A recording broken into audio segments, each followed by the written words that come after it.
Today I'm making not just one, but 3 different slow cooker chilies, and we've got a cozy pumpkin chili, a creamy white chicken chili, and a hearty Tex-Mex chili. Each one is so delicious, and all of them are perfect for cool weather comfort food. Let's start with the pumpkin chili. So I gathered the ingredients here. We have salt, pepper, cinnamon, chili powder, cumin, smoked paprika, an onion, a red bell pepper, a jalapeno, garlic, olive oil, black beans, chicken broth, a can of pumpkin, diced tomatoes, kidney beans, and ground beef that I left in the fridge. I always like to get the veggies prepped first, so I'm going to start with this red bell pepper, and really you can use any color you like, yellow, red, or green. I'm just dicing it up nice and small. And I have this kind of love-hate thing with bell peppers. Like, I love them in chili, hate them in stuffed pepper recipes. I love them on pizza, but not if they're too crunchy.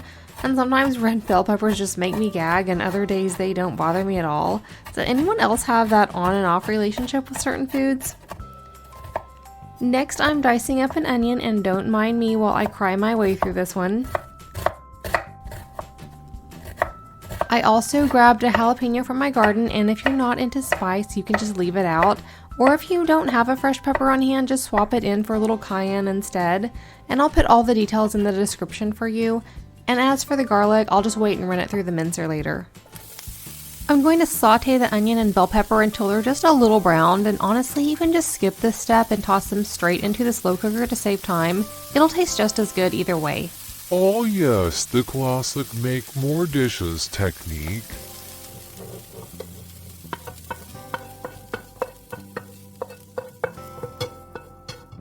For this pumpkin chili, I'm using ground beef, but you could also go with turkey or chicken. Just gonna brown this meat in the same pan that I used for the veggies.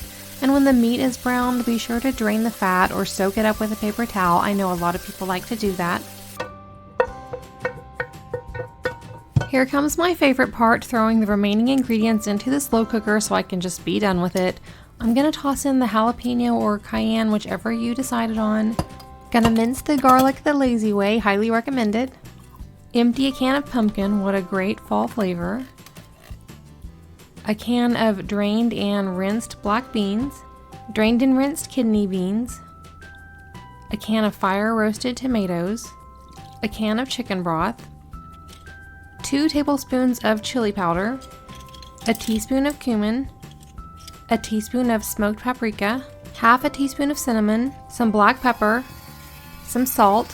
I'll give it a good taste later to see if it's enough salt. Give it a good stir, cover it up, and I'm going to put it on high for about 3 hours.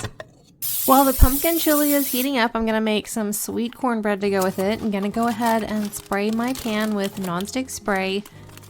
And I'm starting with a box of Jiffy Mix. So when did they start using sealed plastic bags? Weren't they always a paper, kind of like a parchment or wax paper? Anyway, then adding an egg, a 1/3 cup of milk, 2 tablespoons of brown sugar, a half a teaspoon of cinnamon, and a 1/4 teaspoon of nutmeg to make it extra cozy. You can even fold in some corn kernels if you want, or sprinkle some cinnamon sugar on top, or maybe a little maple syrup. This meal will really get you into that fall time mood. It's been several hours and I'm getting hungry, and the chili smells wonderful. I've done a taste test and adjusted the salt a little, and it's perfect. If you've never had pumpkin chili, I would describe it as a hearty, warm, slightly sweet and earthy chili. Sprinkle some cornbread on top, and it's so cozy and comforting, perfect for those chilly nights. Oh, you're fancy now.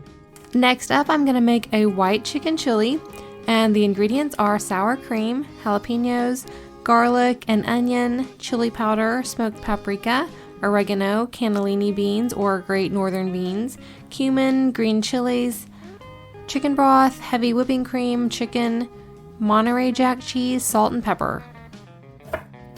Again, I'm starting with the veggies. You can chop up an onion. Oh my goodness, this was a strong one. I'm just throwing it in the slow cooker as I go, it just makes it easier. I picked a couple of fresh jalapenos, gonna chop and toss them right in, and just omit them if that's not your thing. And some garlic, mince it right into the slow cooker.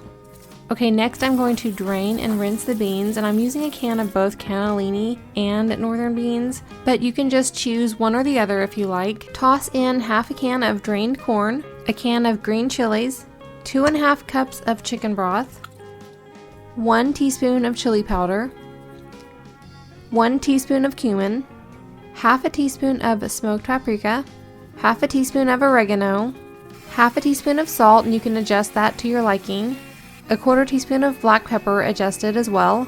Now of course you can just throw the full pieces of chicken in the slow cooker and shred them later, but I really love cubed chicken in this recipe, so I'm just going to do that before putting it in the slow cooker. That way it's just all done, just something I like to do. Okay, I'm going to add all this chicken in, put the lid on and set it on high and wait for 3 to 4 hours. Time's up and time to finish this up, so about 15 minutes before serving I'm going to pour in 3/4 cups of heavy cream and half a cup of sour cream and let it cook on low for about 15 minutes. Moth tip, lid off equals thicken up. You're welcome. This tastes so good with Monterey Jack cheese and cilantro, and I like to use tortilla chips to scoop it up, and it's kind of like has a white queso flavor, at least it reminds me of that a little. Squeeze a little lime too if you have it for an extra kick. Of the 3 chilies, this Tex-Mex chili is my favorite and my family's favorite. It's definitely our go-to when we're craving chili, and I'm going to use ground turkey, Tex-Mex chili seasoning, a bell pepper, an onion, crushed tomatoes, tomato sauce, ranch-style beans with jalapeno peppers in it, pinto beans, and salt. Chop up the onion first. Chop up the pepper, and again you can use any color, I just chose green this time. For this recipe, I like to saute and brown the peppers and onions beforehand, although it's not a necessary step. Look at you again, making life harder than it needs to be. Dump that right into the slow cooker. Now I'll brown the ground turkey, and with this recipe you can use ground beef or chicken, but I kind of like using turkey because it's a lighter flavor in my opinion, and the spices just sort of come out better. Once it's browned, drain the fat or use paper towels to soak it up. Put the meat in a slow cooker. Add a can of ranch-style beans with the jalapenos. Do not drain it, it just gives a nice spiciness. Now I'm adding a can of pinto beans, no need to drain it either. You can use 2 cans of pinto or 2 cans of ranch style, I just like to mix them. Okay, I'm going to add a can of crushed tomatoes, followed by a can of tomato sauce. Now pour in the Tex-Mex style seasoning pack and some salt, and there are different brands you can choose from. The one I'm using just doesn't have salt in it, so I always add some in. Give it a good mix, put the lid on, and let it sit on high for a couple of hours. This Tex-Mex chili is so good with corn chips, and I love to make Frito chili pie with this. Top it with cheese, cilantro, sour cream, onions if you like. It's so delicious, a little spicy, full of flavor.